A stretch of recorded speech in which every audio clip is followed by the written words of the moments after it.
George III would be so happy this week. Oh yes, he closed out his years ambling about the Windsor Great Park, his marbles long gone, and having managed to lose the new world to those upstart Americans who thought they could run the show themselves.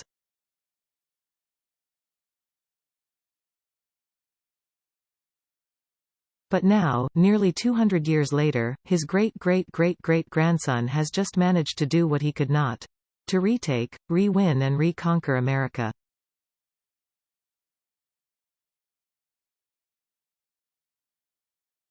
And he didn't even need to bring his red coat.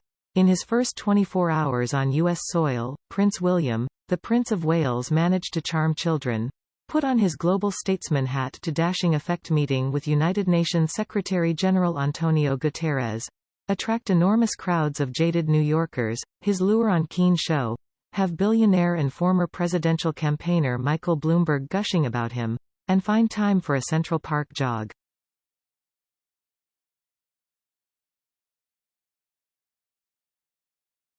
After nearly 4 years of émigrés Harry and Meghan, the Duke and Duchess of Sussex having staked out the States as their patch, the land of the free, and living one's truth, here has come his big brother to blot out the sun.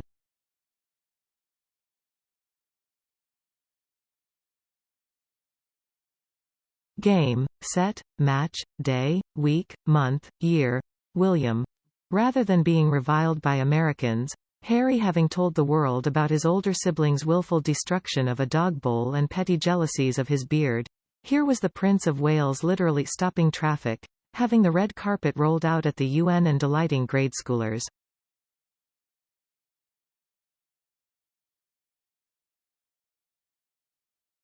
While the Sunday Times had previously reported that the prince would be taking a public vow of silence about his recalcitrant brother and failed podcaster, he still seemed to get what could very easily be interpreted as a bit of a right hook in.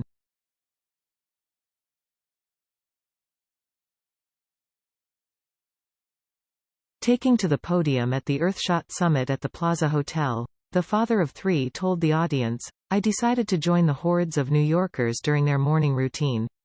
It was wonderful waking up in New York on a sunny morning rather than the rain we had yesterday.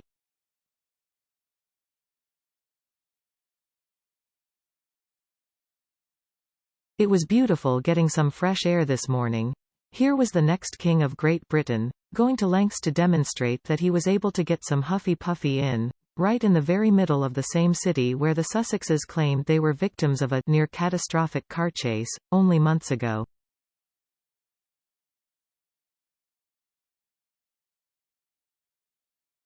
Maybe he was not so willing to let sleeping dog bowls lie after all.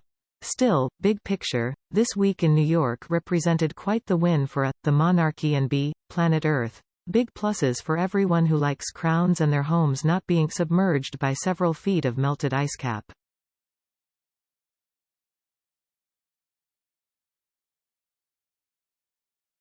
Meanwhile, over on the West Coast, the sound of gnashing teeth could be heard. In the fight with Buckingham Palace for American hearts and minds, Harry and Meghan are now looking like, while they might have won a few battles, ultimately they have lost the war.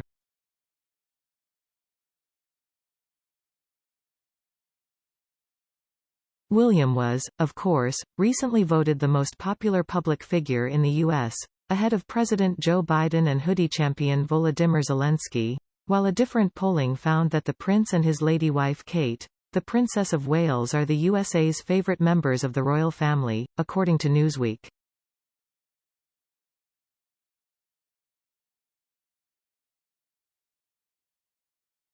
The Sussexes might have thrown the monarchy and William and Kate under the bus, repeatedly, but Lazarus like the prince and princess are enjoying approval ratings that are perkier than a surgically enhanced C-cup.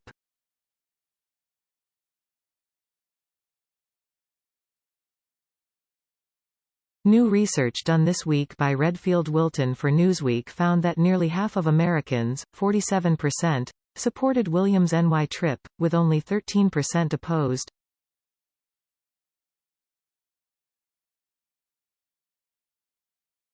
That view was even stronger on the East Coast, with 58% in favor of the prince's jaunt and only 10% against it.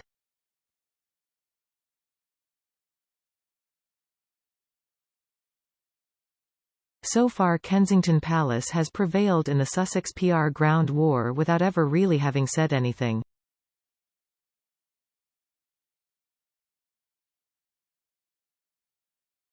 The sole exception, days after their Oprah fusillade aired, William told journalists at a charity visit, "We're very much not a racist family."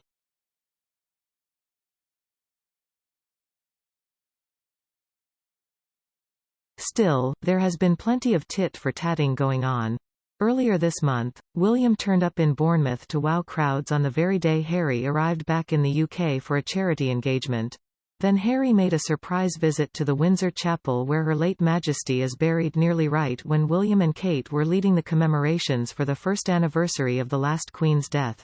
Before the very same day that the Invictus Games started, a nearly hour-long podcast featuring the Prince and Princess of Wales was released.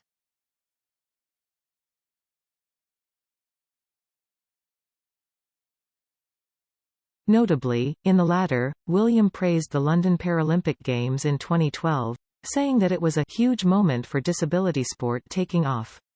And it's obviously got bigger and bigger since then, blanking his brother's incredibly successful sporting event for wounded military personnel.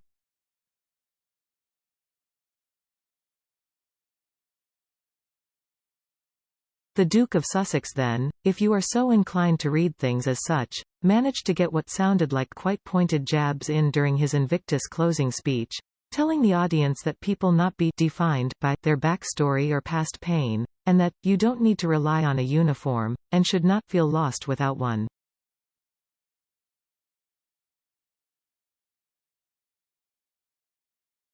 Interesting indeed given Harry has been reduced to generally wearing civvies for official occasions after losing his honorary military appointments.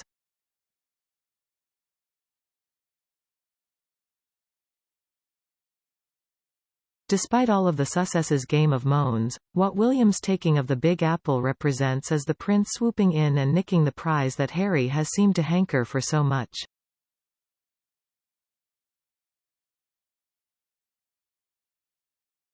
It is William who was this week being feted at the United Nations with Secretary-General Guterres taking time out of the most important General Assemblies in years to meet with him, a privilege not afforded to Harry and Meghan when they were in the city for their own knockoff royal tour 2 years ago.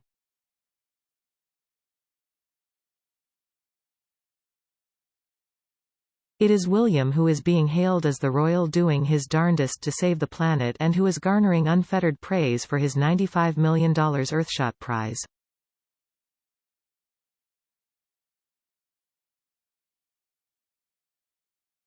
And it is William who has attracted the support of A-plus listers including Sir David Attenborough, Cate Blanchett, the Queen of Jordan, Dame Jacinda Ardern and the Chinese billionaire Jack Ma, who have all joined on to play key roles in the Prince of Wales's Nobel Prize for working to save the planet, as Bloomberg put it.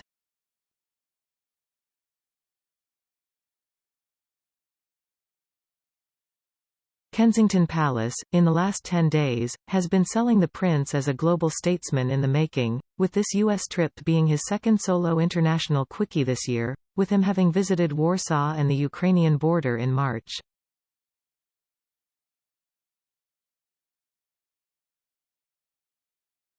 Arise Mr. World Stage, Willie, and Harry. What has he really achieved that is new over the last few years aside from giving Elizabeth Arden Cream global media exposure it never asked for? He's launched court cases, given his family a drubbing, talked about trauma, written a bestseller and somewhere along the line got a hummingbird feeder.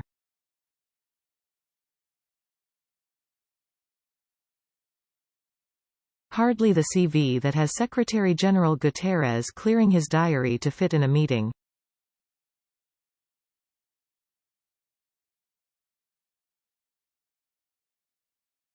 Of course, the Invictus Games was and is an unquestionable and massive success, and you'd have to imagine it will only grow in the years to come. But the fact is, this was a project started long ago and from firmly inside the royal tent.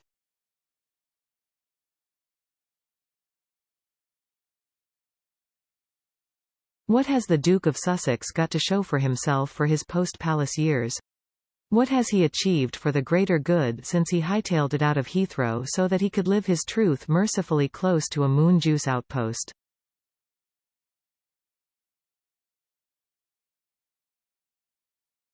The answer is certainly not widespread U.S. support. Harry is sitting on relatively low net approval ratings and no one can blame conservative forces for this.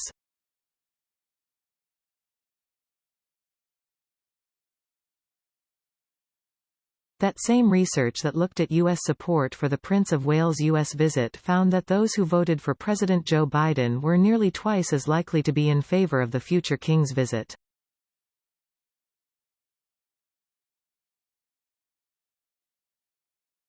%60 versus 37%. It is looking more and more like the U.S. has, broadly speaking, picked a side and it has a royal cipher slapped all over it.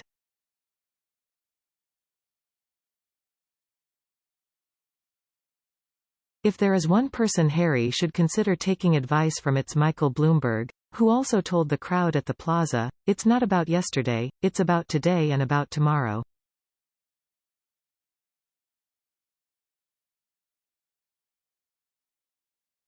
William has very clearly plotted out and covered an entire whiteboard and a dozen spreadsheets with his plans for today and tomorrow and the day after that.